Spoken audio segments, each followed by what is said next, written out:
사회적으로 핫한 이슈를 키워드로 알아보는 핫키워드 시간입니다. 함유진 캐스터 안녕하세요. 안녕하세요. 네, 핫키워드 주제 오늘은 뉴워드로 출발해 볼까 합니다. 혹시 네버 코비드족이란 말 아시나요? 감염 위험이 높은 상황에 여러 차례 노출됐는데도 코로나19를 비한 이들을 바로 네버 코비드족이라고 부른다고 합니다. 확진자랑 밥을 먹어도 걸리지 않는 분들도 여기에 속하겠군요. 네, 맞습니다. 해외에서 코로나19 감염자와 함께 생활하고도 감염되지 않은 사람들을 대상으로 코로나19에 걸리지 않는 요인을 연구하면서 쓰이기 시작한 단어인데요. 실제로 영국의 한 연구팀에 따르면요. 확진자 가족 중 네버 코비드인 사람의 혈액을 분석했는데 감기 계열 바이러스 T세포 활성이 높게 나왔다고 합니다. 감기도 코로나 계열 바이러스긴 하죠. 네, 연구진에 따르면 교차 면역이 일어나 코로나19에 안 걸릴 수 있다는 얘긴데요. 같은 음식을 나눠 먹었는데 누구는 탈이 나고 어떤 이는 괜찮은 것처럼 감염은 개인 면역 상황에 따라 달라질 수 있다는 겁니다. 최근에는 이런 네버 코비드에 대한 연구가 더 활발하게 이뤄지고 있다고 합니다. 이렇게 아직까지 운이 좋았는지 개인 방역을 철저히 해서인지 주위에 보면 아직 안 걸린 분들이 꽤 있어요. 네, 맞습니다. 국내 네버 코비드족은 3,300만 명으로 감염 경험자 1,900만 명보다는 많다는 조사도 있는데요. 감염내과 전문의들은 이들 대다수가 면역 체질 덕보다는 확진자 접촉이 적었고 체력이 좋고 백신을 적절히 맞아서 안 걸렸다고 보고 있는데요. 상당수 무증상 감염자도 있을 거라는 게 전문가들의 추정입니다. 그런데 요즘 같은 추세라면 네버 코비드족도 불안에 떨 수밖에 없는 상황인데요.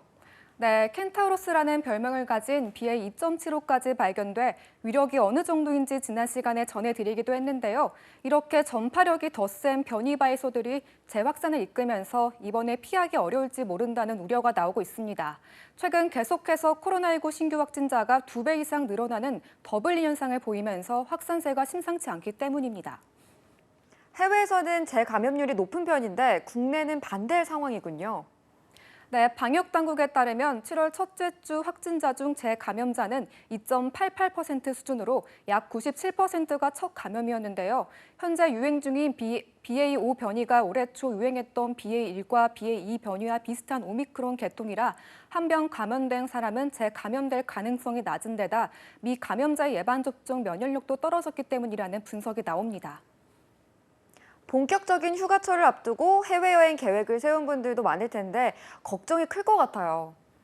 네, 유럽의 코로나19 확산세도 심상치 않기 때문인데요. 전 세계 확진자 가운데 약 절반인 300만 명이 유럽에서 발생하고 있고 최근 몇 달 사이 매주 3천 명이 코로나로 목숨을 잃고 있습니다.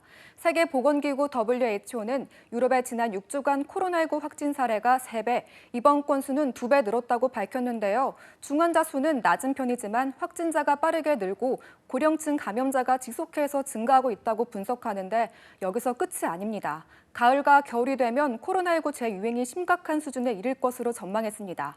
해외여행 시에는 더 주의가 필요해 보입니다. 네, 끝난 줄 알았는데 아니었습니다. 전 세계가 코로나 재확산세에 바짝 긴장하고 있는데요. 코로나19에 대항할 무기는 여전히 백신, 마스크, 손 씻기, 환기라는 사실 다시 한번 새겨봅니다. 지금까지 핫키워드 함유진 캐스터였습니다. 고맙습니다.